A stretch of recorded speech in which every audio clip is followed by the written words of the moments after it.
libertario, como él se define. ¿Cómo le va, Milei? Nos tenemos que saludar a la distancia. Lo sumo un puñito así. Sí.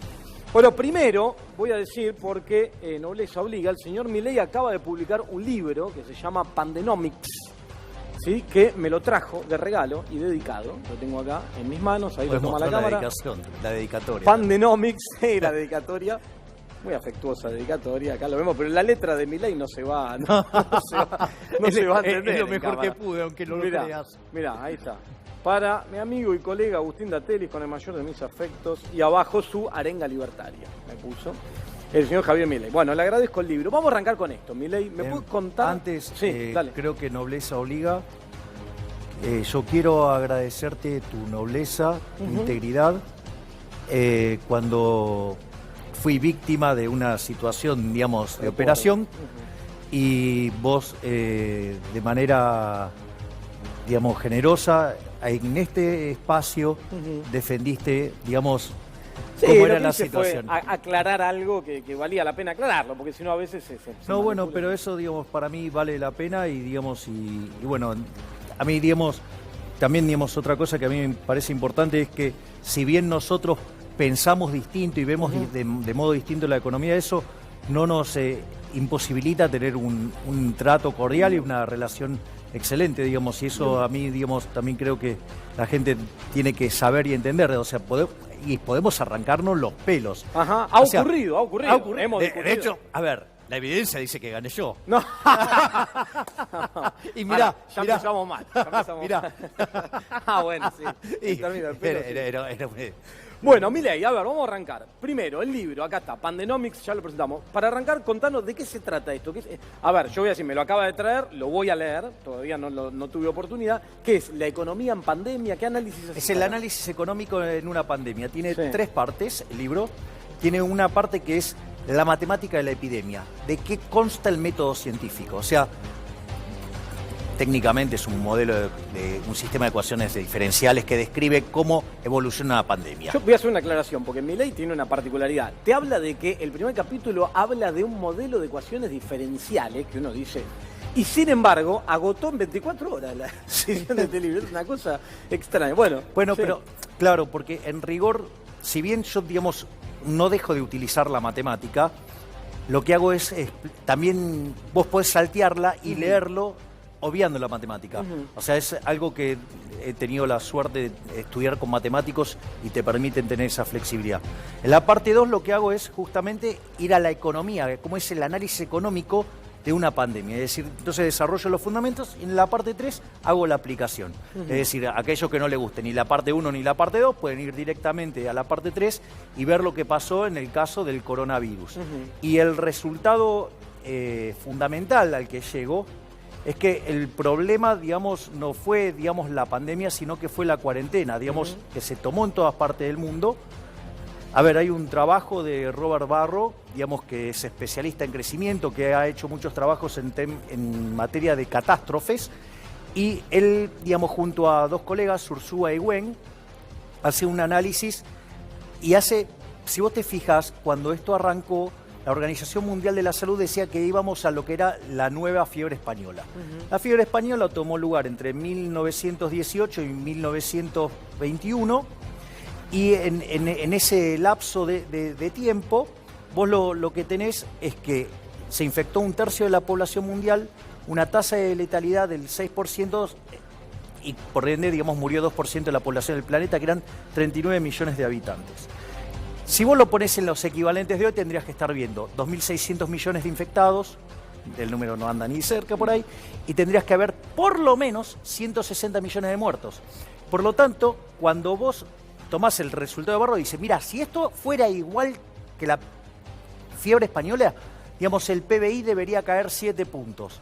Cuando vos tomás el análisis del fondo, viste que ellos hacen país por país, al inicio del año esperaban 3 arriba, ahora están 4,5 abajo. ¿Sabes qué? El 95% del problema lo explica el modelo de cuarentena que impulsó la Organización Mundial de la Salud. Pregunta, porque digo, más allá de esto, de qué es lo que la genera, la salida de esto, ¿no? Digo, la reacción de la economía a la salida de la crisis.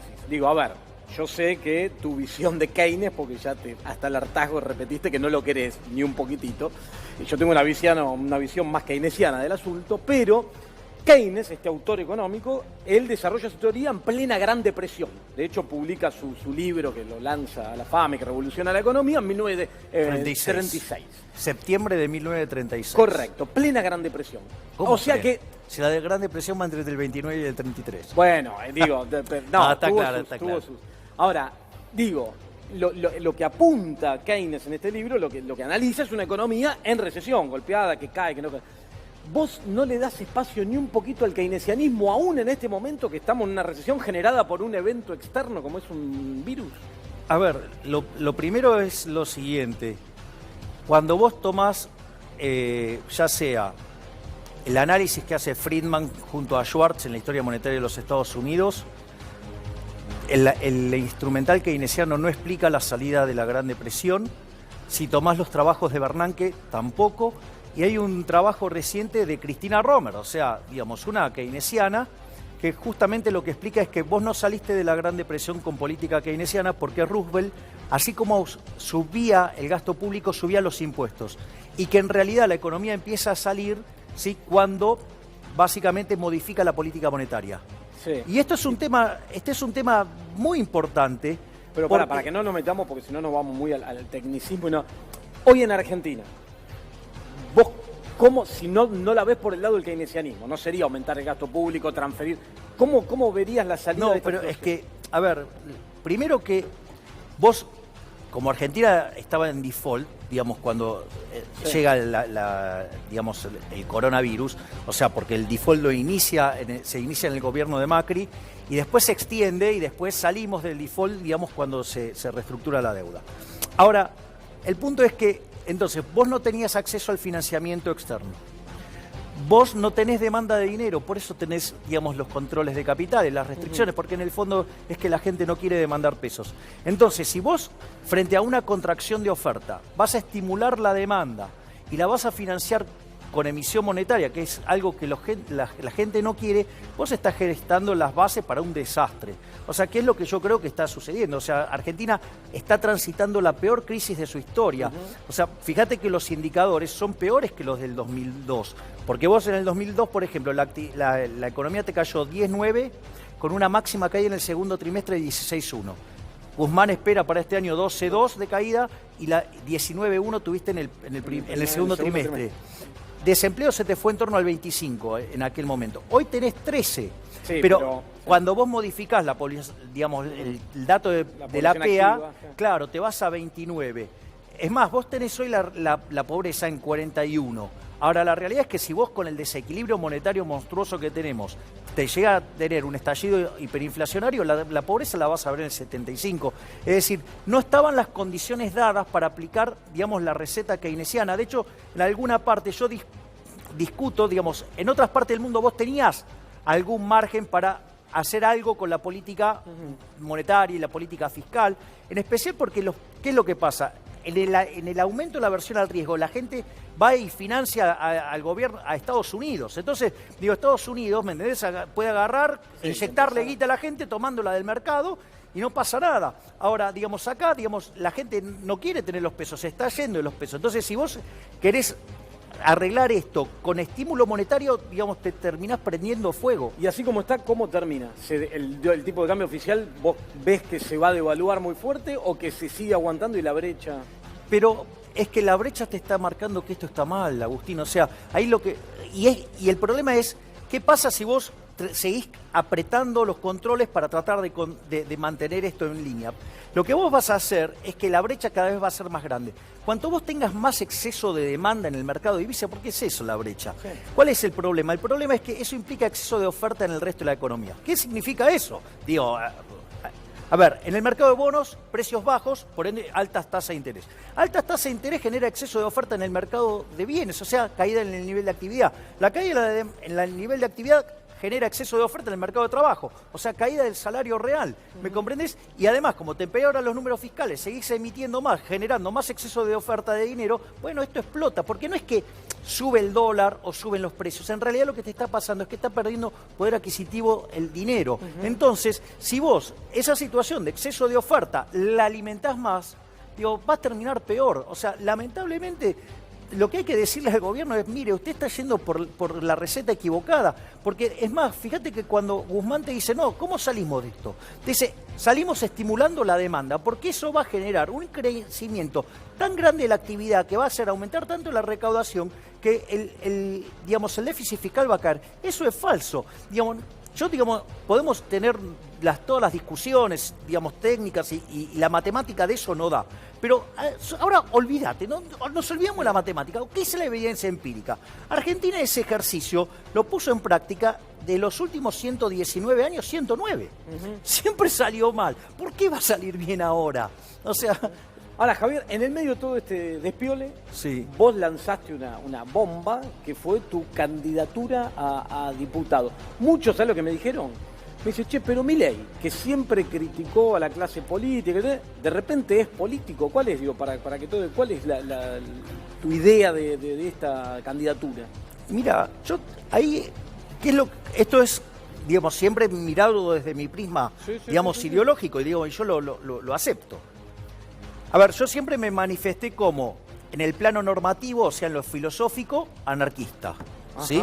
O sea, anarquista de mercado. Y por otro lado, un ácrata, para ponernos estéticos. Y por otro lado, en la vida real, por decirlo de alguna manera, como un minarquista, es decir, el Estado para seguridad y justicia. Con lo cual, entonces, en principio no habría problema para aquellos que me leen al pie de la letra, para los que leen ligero no. Pero al margen de esa situación, lo que yo creo es que lo que puede convertir a un país en un país rico son las ideas de la libertad. ¿Sí? ¿Por qué? Porque los países que son más libres, tienen un PBI per cápita 8 veces más grande que el reprimido, el decil más bajo está 11 veces mejor, a su vez ese decil más bajo está el doble de mejor que el 90% de la población del país reprimido, tienen 25 veces menos de pobreza en la medida estándar y 50 veces menos en la extrema. Entonces yo creo en ese modelo. Ese modelo se aplicó en Argentina entre 1860 y 1895, de ser un país de bárbaro pasamos a un país rico, hay otras experiencias. ¿Y no crea desigualdad? Yo te voy a citar un autor y capaz que los pelos se te ponen así, que es Tomás Piketty. No, está bien, yo estoy dispuesto a dar esa discusión, porque desde mi punto de vista la discusión está mal planteada, pero prefiero, todavía, después la discutimos porque me encanta ese tema. Ese es uno de mis favoritos, mis últimas conferencias, antes de que me encerraran, daba de eso. Pero, al margen de ese punto, lo que yo creo es que emprender todas esas reformas pro mercado,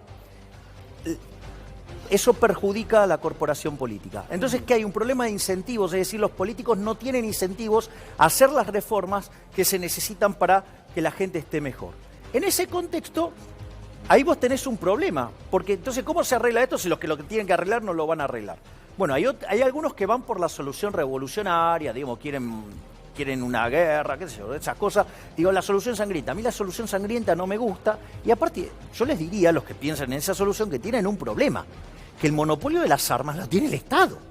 O sea, con lo cual además, van a perder inútilmente la vida. O sea, van a perder, no van a lograr el cambio y además se van a morir. O sea, no sé, una cosa así. Entonces la otra es, bueno, ok, me meto adentro de esto. Está claro que soy un outsider y yo entro a dinamitar el sistema. O sea, mi idea es entrar al sistema para dinamitarlo, para cambiarlo. O sea, fuerte, dicho, dentro del tema de dinamitar. Pero dinamitar el sistema, no la solución sangrienta, que es otra cosa muy distinta. Sí. Entonces, en ese contexto es que yo decidí ingresar a la política, pero vos fíjate que mis conceptos siguen siendo los mismos. O sea, fíjate que yo de hecho voy a renunciar a mi dieta. O sea, voy a renunciar a mi dieta. ¿Por qué? Porque yo no quiero cobrar del Estado. Entonces viviré de dar conferencias, lo cual, no es incompatible. O sea, renunciaré esto sí, salgo elegido. Renunciaré al trabajo que tengo. Que tendrías que donarla o algo así, porque no creo que digas, yo no quiero cobrar. No, renuncio a la dieta directamente. ¿Y se puede hacer eso? Sí, se puede hacer, queda en rentas generales y el Estado después asigna a qué lo quiere asignar. Y por otra parte, porque en realidad, ¿sabes cuál es el problema si la donás? El problema es que van a decir, se la estás donando a un amigo, o sea, entonces me quiero sacar el tema de ese de encima. Y efectivamente, cuando aparezca mi recibo, es 0. ¿Ok? O sea, nunca cobré del Estado, no hago caridad con la ajena, listo. Y por otra parte, Después, o sea, yo digo, sí puedo dar un compromiso para... lo que decía, voy a renunciar obviamente al trabajo que tengo, en caso de ser elegido como diputado, y al mismo tiempo, digamos, viviré de dar conferencias, eso yo no tengo problema. O sea, y lo otro que sí también es otro compromiso con la sociedad, es que yo no voy a votar jamás una suba de impuestos. Yo me corto un brazo de eso. Ayer te escuchaba con eso, y ya teníamos que ir cerrando, pero digo, ayer te escuchaba con eso porque te enojaste mucho con Patricia Bullrich. Te sacó. Pero la verdad es que a mí, primero, a ver, que me venga a decir que Fernando Iglesias es liberal. Digamos, o sea, digo, un tipo que, digamos, o sea, a los liberales nos agredió, nos trató de liberalotes. Es más, ¿sabés cómo nos llamó? Llora impuestos. Es decir, digamos, que un diputado te llame llora impuesto, es como que vos tengas un representante en tu trabajo que vaya a tu jefe y le pida que te baje el sueldo. O sea, es una cosa de loco. O sea, es impresionante. Y ella defendió, digamos, a un impresentable, como es el caso de Fernando Iglesias, un tipo que defiende, digamos, más intervención del Estado. Él se define keynesiano. O sea, pará, digamos, o vos que sos keynesiano, ¿te identificás como liberal? No, para nada. No. Tiene alguna confusión, Fernando. No, pero aparte no solo eso. O sea, ¿sabes lo que a veces me irrita de los amarillos? O sea, los del PRO, que son negacionistas. O sea, cuando se puso a hablar Bullrich de lo que tiene que ver con la crisis, dice, no, bueno, pasó algo, digamos, o sea, echándole la culpa, digamos, al resultado electoral. Yo te digo algo, acá pasaron, digamos, en todo el mundo pasan elecciones, cambia y no explota la economía. Sí. Y es falso que la economía explotó, ¿sí? En agosto del 19. Ajá. La economía explotó el 28 de diciembre del 2017 y terminó de eclosionar, digamos, en abril, cuando caemos al fondo, porque si no caíamos en default. Entonces, ¿qué es la crisis? Y aparte me habla de institucionalidad. Si Marcos Peña se cargó con el presidente del Banco Central. ¿De qué habla? O sea, es una incoherencia total. Y lo que más me irrita es que todo el tiempo dicen que ellos no vienen a agitar la grieta y todo el tiempo están agrietando. Para cerrar, desde tu punto de vista, me dejaste una frase que es: los amarillos, o sea, los del PRO, son negacionistas. Del otro lado de la grieta, del Frente para la Victoria, ¿qué son para vos? Para cerrar, una definición. Para la visión de Milei. No, para mí son populistas, o sea, sus ideas no contribuyen a la mejora del país, o sea, contribuyen a la decadencia del país. Decadencia que quiero aclarar que no la empezó el peronismo, la empezó Irigoyen. Ajá. Ojo. Mirá, un tema, no, para bueno, charlar en otro momento, ¿no? Digo, porque siempre se escucha una línea. No, pero eso está mal. Del otro lado, claro, que dice desde que empezó el peronismo. Eso es mentira. La decadencia argentina arranca en 1916, que es cuando Argentina y Estados Unidos tenían el mismo PIB per cápita, y ahí es donde se empiezan a separar. Pero esa es más larga. Es para larga, se nos fue el tiempo, pero bueno, hablamos de todo, quedó claro, va de candidato a diputado por la Ciudad de Buenos Aires, correcto. Así es. Y trajo su Pandenomics. Muchas gracias por haber estado acá esta noche, señor Milei. El agradecido soy yo y siempre es un placer hablar contigo. Gracias. Porque aparte, digamos, se sabe que nosotros hablamos. Sí, a pesar de que a veces nos enojamos, nos gritamos, nos decimos cosas, pero bueno, hoy pudimos hablar relajadamente y pasar por varios temas. Placer. Gracias, Javier. Gracias a vos.